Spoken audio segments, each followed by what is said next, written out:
अस्सलाम वालेकुम। आज हम बात करने वाले हैं इंडियन पॉलिटिक्स के एक इम्पॉर्टेंट टॉपिक पे, जिसका नाम है features of Indian constitution. This is one of the important topics as for the Indian politics is concern. So let us start. The first feature of Indian constitution is that it is hand written constitution. India का constitution जो है ये hand written है, इसको हाथ से लिखा गया है। नाम याद रखना, it has been written by a calligrapher, और वो था Prem Behari Narain Raizada. Remember the name.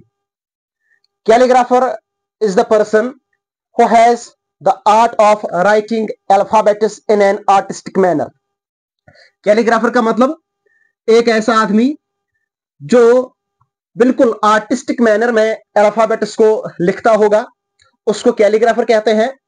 तो उसी कैलीग्राफर ने हिंदुस्तान का कॉन्स्टिट्यूशन हाथ से लिखा है। जब हम बोलते हैं कि who formed the constitution of India, तो हमारे लिए एक जवाब है कॉन्स्टिट्यूएंट असेंबली, कि इंडिया का कॉन्स्टिट्यूशन अगर देखा जाए ये कॉन्स्टिट्यूएंट असेंबली ने बनाया। But when the question is who wrote the constitution of India, Hindustan का कॉन्स्टिट्यूशन किसने लिखा है? तो याद रखिए, हिंदुस्तान का कॉन्स्टिट्यूशन हैंड रिटन कॉन्स्टिट्यूशन है, और इसको प्रेम बिहारी नारायण रायजादा ने अपने हाथों से लिखा था। he was a calligrapher. And one more thing we have to remember here, जो ये प्रेम बिहारी नारायण रायजादा था, उसने इंडियन कॉन्स्टिट्यूशन को इंग्लिश लैंग्वेज में लिखा था, और उसके बाद इसी कॉन्स्टिट्यूशन को हिंदी में ट्रांसलेट किया था एसवी कृष्ण वेदिया ने। तो दो नाम हमें यहां पे याद रखने हैं, एक प्रेम बिहारी नारायण रायजादा का, उसने इंडिया का कॉन्स्टिट्यूशन लिखा था इन हिंदी लैंग्वेज, और उसके बाद इसी कॉन्स्टिट्यूशन को ट्रांसलेट किया था हिंदी में, और उसका नाम था SV Krishna Vedia. So this is the first feature of Indian constitution, that the constitution of India is written by hand.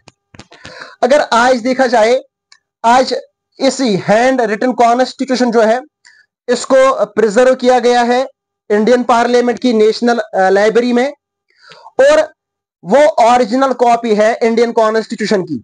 आजकल हमारे पास मुख्तलिफ कॉपीज इस कॉन्स्टिट्यूशन की है, और जिसको फिर कंप्यूटर के जरिए भी लिखा गया है, लेकिन जो ओरिजिनल वाला है वो हाथ से लिखा गया है। ये पहला फीचर रहा इंडियन कॉन्स्टिट्यूशन का। Second feature is the constitution of India is the lengthiest constitution of the world, or we can say the constitution of India is the most lengthy constitution of world. पूरी दुनिया की constitution अगर देखा जाए तो हिंदुस्तान का constitution सबसे lengthiest constitution माना जाता है। The constitution of India is the world's lengthiest constitution. So this is also one of the main features of Indian constitution. One thing we have to remember here in this point, जो India का original constitution है, original constitution में 395 articles है। There are 395 articles in the original constitution of India. There are 8 schedules. There are 8 schedules in the original constitution of India, and there are 22 parts. याद रखिए, the constitution which was enacted in the year 1950, वो constitution जिसको 1950 में लागू किया गया था, उस कॉन्स्टिट्यूशन में 395 आर्टिकल्स है, 8 शेड्यूल्स है, और 22 पार्ट्स है। यहां पे आपके लिए मैं एक क्वेश्चन रखता हूं कि जो प्रेजेंट में हमारा कॉन्स्टिट्यूशन है, प्रेजेंट का जो कॉन्स्टिट्यूशन है, उसमें आर्टिकल्स कितने हैं, शेड्यूल्स कितने हैं, और पार्ट्स कितने हैं? ये आपके लिए एक क्वेश्चन है, इसका जवाब आप मुझे कमेंट बॉक्स में दीजिएगा। तो we are talking about the constitution of India is most lengthy constitution of the world.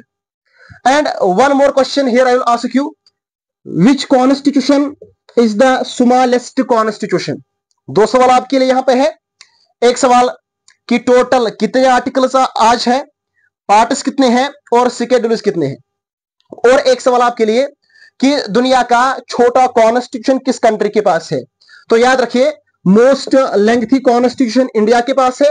आपको जवाब देना होगा कि सबसे छोटा कॉन्स्टिट्यूशन किस मुल्क के पास है।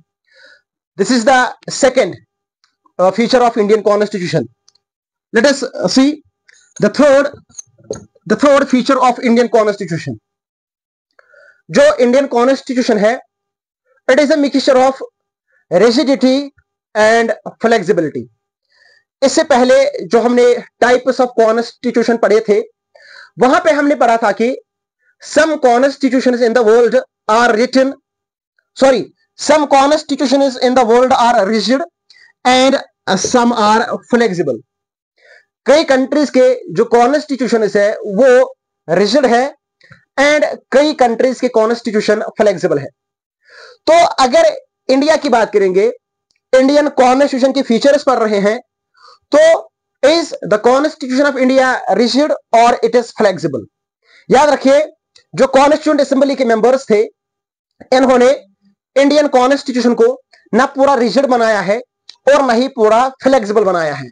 इन्होंने बीच वाला रास्ता इख्तियार किया। इन्होंने इसको पार्टली रिजिड बनाया और पार्टली फ्लेक्सिबल भी बनाया। यह बात हमने की थी कि रिजिड किसको कहते हैं और फ्लेक्सिबल किसको कहते हैं। थोड़ा सा यहां पे फिर से रिपीट करते हैं। फ्लेक्सिबल कॉन्स्टिट्यूशन एक ऐसा कॉन्स्टिट्यूशन है जिसको अमेंड करना इजी होता है, एंड रिजिड कॉन्स्टिट्यूशन एक ऐसा कॉन्स्टिट्यूशन है जिसको अमेंड करना मुश्किल होता है। ये इजी कैसे होता है और मुश्किल कैसे होता है, मैं समझाता हूं। फ्लेक्सिबल कॉन्स्टिट्यूशन को अमेंड करने के लिए आपको ज्यादा मेजॉरिटी नहीं चाहिए, आपको सिंपल मेजॉरिटी चाहिए। लेकिन अगर आपको रिजिड कॉन्स्टिट्यूशन अमेंड करना है तो उसको अमेंड करने के लिए आपको स्पेशल मेजॉरिटी या जिसको हम कहते हैं 2/3 मेजॉरिटी चाहिए। तो इंडियन कॉन्स्टिट्यूशन जो है, सम फीचर्स इंडियन कॉन्स्टिट्यूशन में ऐसे हैं जिनको अमेंड करना फ्लेक्सिबल है, and there are some features in the constitution of India जिनको अमेंड करना फ्लेक्सिबल भी है। मिसाल के तौर पे अगर देखा जाए, अगर इंडियन कॉन्स्टिट्यूशन में फंडामेंटल राइट्स को अमेंड करना होगा, एज फंडामेंटल राइट्स जो है they can't be violated, but amendment हो सकती है इनमें। सो अगर फंडामेंटल राइट्स अमेंड करने होंगे तो फंडामेंटल राइट्स को अमेंड करना ये थोड़ा सा रिजिड है।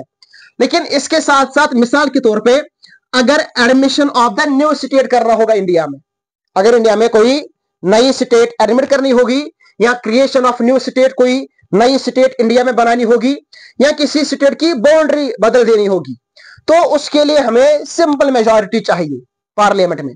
तो वही बात मैं यहां पे कर रहा हूं।